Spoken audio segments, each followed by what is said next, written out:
This is another podcast from Alpha Business Media. Welcome to the deep dive. Get ready to plunge into a topic that's, well, it's really reshaping how we think about money globally and right now, specifically in Nepal. The potential of a national digital currency, often called the digital rupee. Yeah, and this isn't just some abstract tech idea floating around. We're diving deep into the actual real-world stuff, pulling insights from a whole stack of sources you shared, research papers, reports, all focused on the Nepal Rashtra Bank's exploration of a CBDC, a central bank digital currency. Our mission here, it's pretty straightforward to give you the fast track to understanding this pretty complex idea.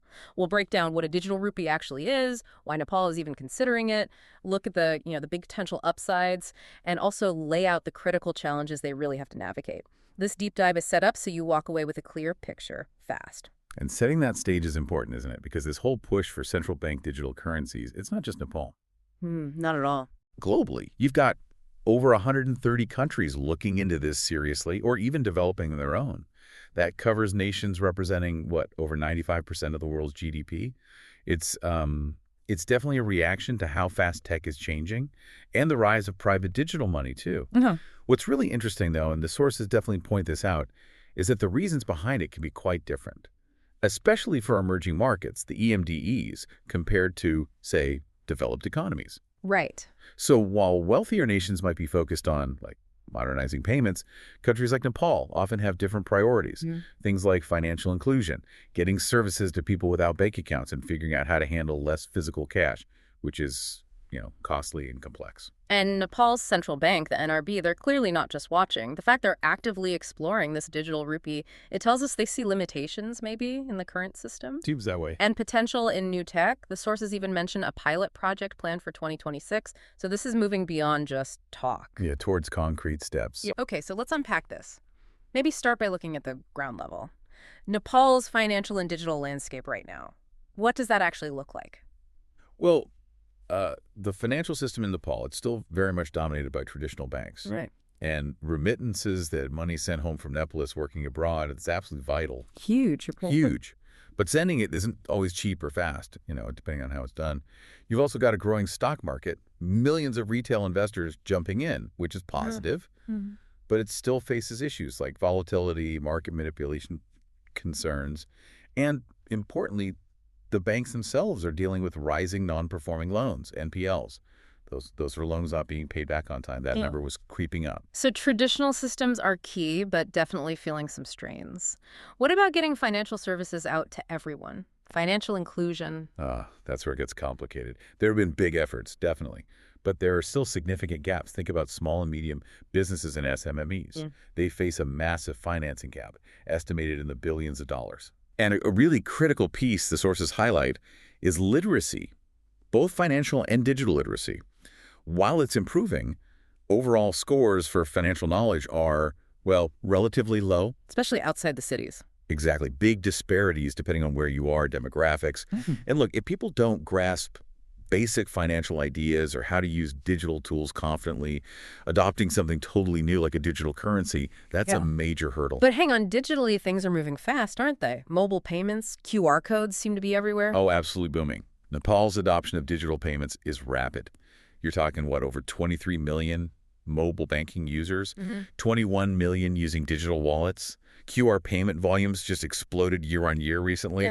Companies like DCO, PhonePe, their household names. The NRB is even trying to foster this, right? With their new innovation hub, looking into regulatory sandboxes. Okay. So yes, there's a foundation. People are used to digital, but here's the rub.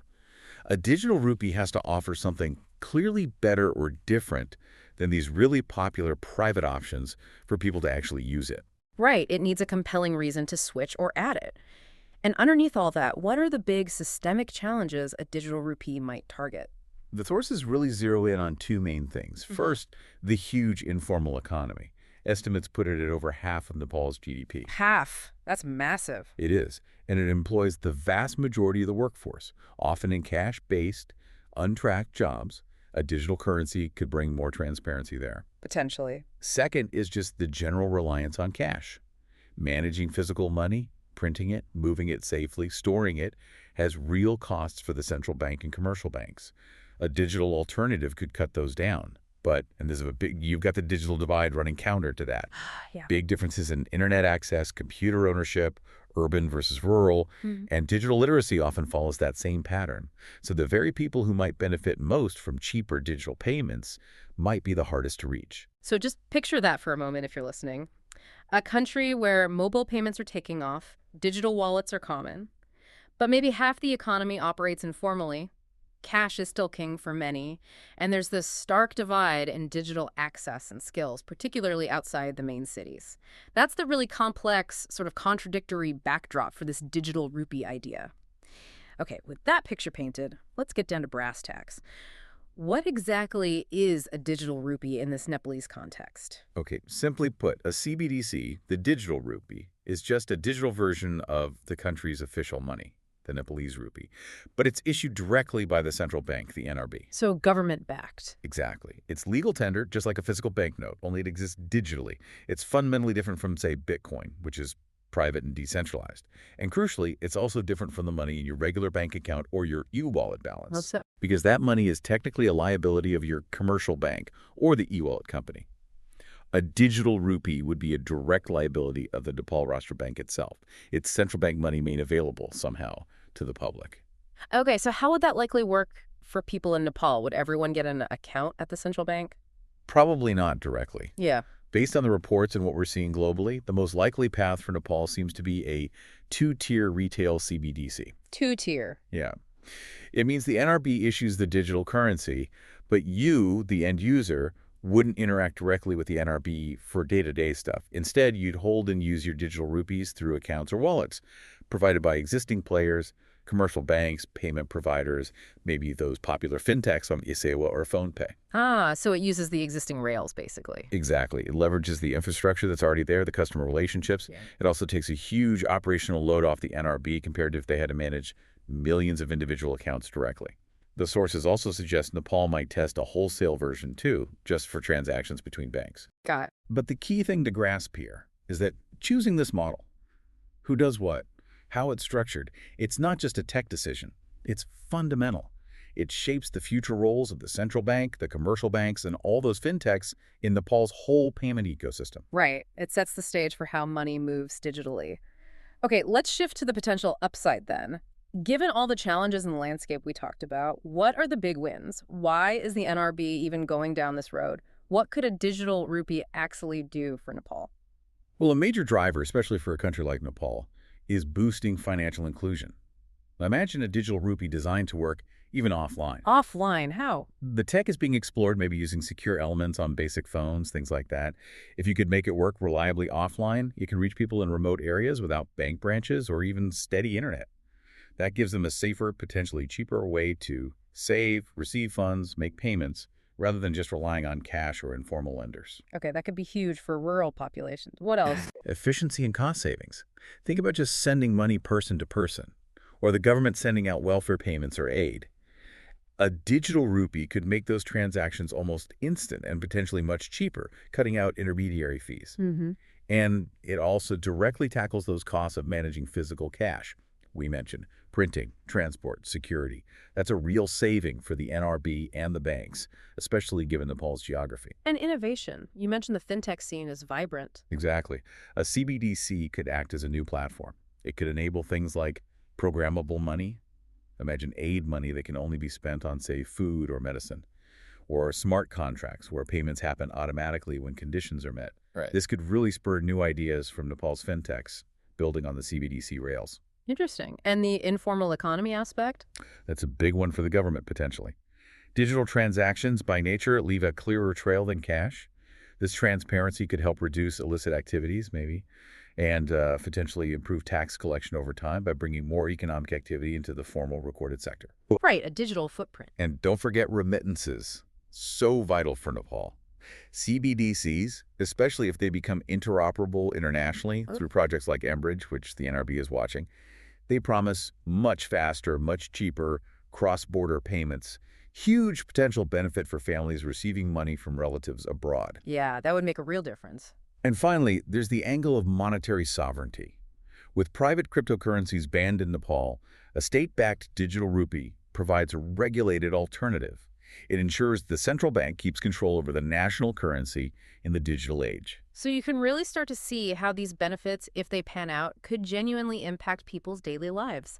Faster government aid, maybe cheaper ways to get money from family overseas, maybe even completely new digital services becoming accessible. Okay, that potential sounds pretty compelling.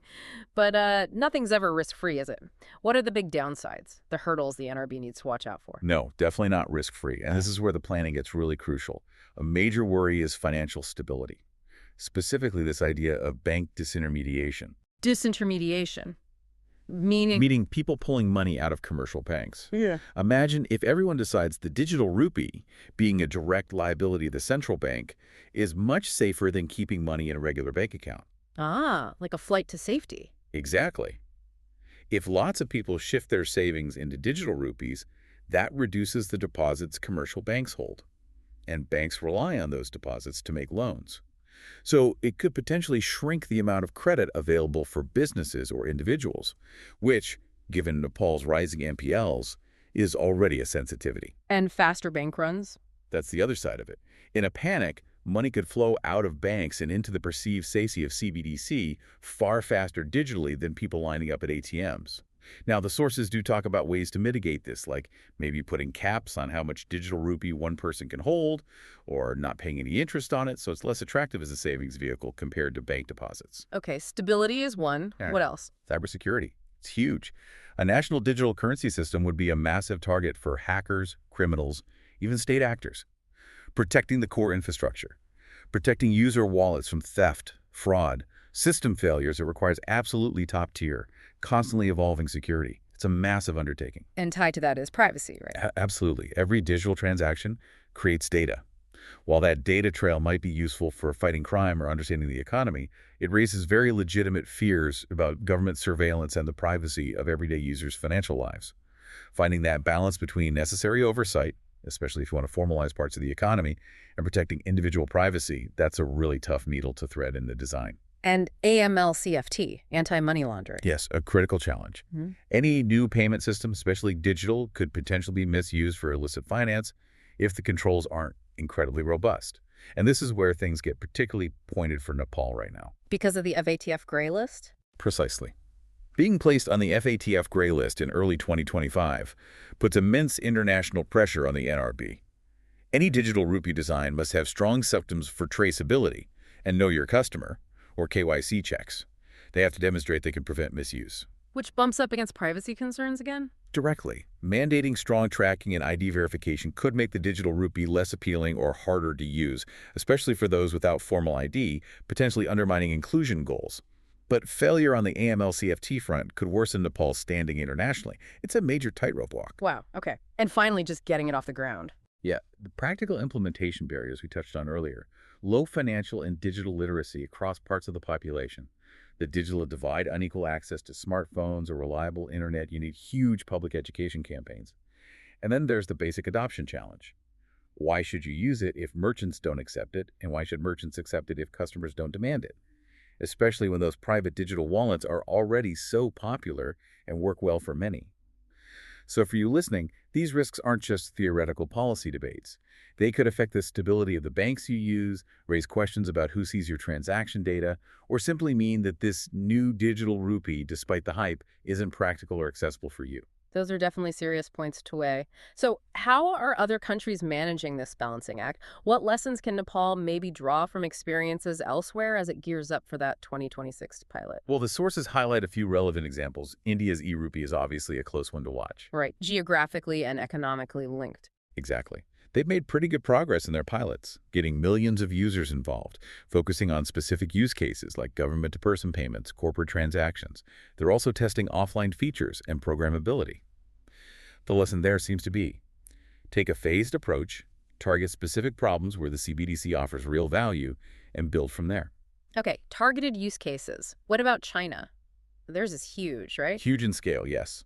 The ECNY has seen hundreds of millions of digital wallets opened, but, and this is a key, but from the reports, the active usage, the amount people actually keep and transact with regularly in those wallets, seems to be relatively low compared to dominant private payment apps like Alipay or WeChat Pay. So rollout doesn't equal adoption. Precisely. The technology can be there, the wallets can be opened, but if it doesn't offer a compelling reason for people to use it over existing convenient options, it might struggle to gain traction for everyday payments. The user value proposition is critical.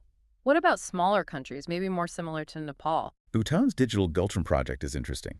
They've partnered with a private tech firm and are specifically focusing on improving cross-border payments, remittances, and financial inclusion goals that really resonate with Nepal's situation. Watching their partnership model and focus could be very useful. Okay. And then you look at places like the Bahamas, Jamaica, Nigeria, emerging economies that have actually launched retail CBDCs. The common story there, often, has been challenges with low adoption. It really underscores the need for extensive user education and making the system incredibly easy and intuitive to use. It can't be clunky. So lots of learning opportunities, both successes and challenges. What about guidance from international bodies? Yeah, organizations like the IMF and the Bank for International Settlements, BIS, have been heavily involved in researching CBDCs. Their advice generally emphasizes things like take it step by step, be really clear about why you're doing it, build in risk management from the start, develop the legal framework alongside the tech, don't neglect it, and find that difficult balance between privacy and the need for data compliance.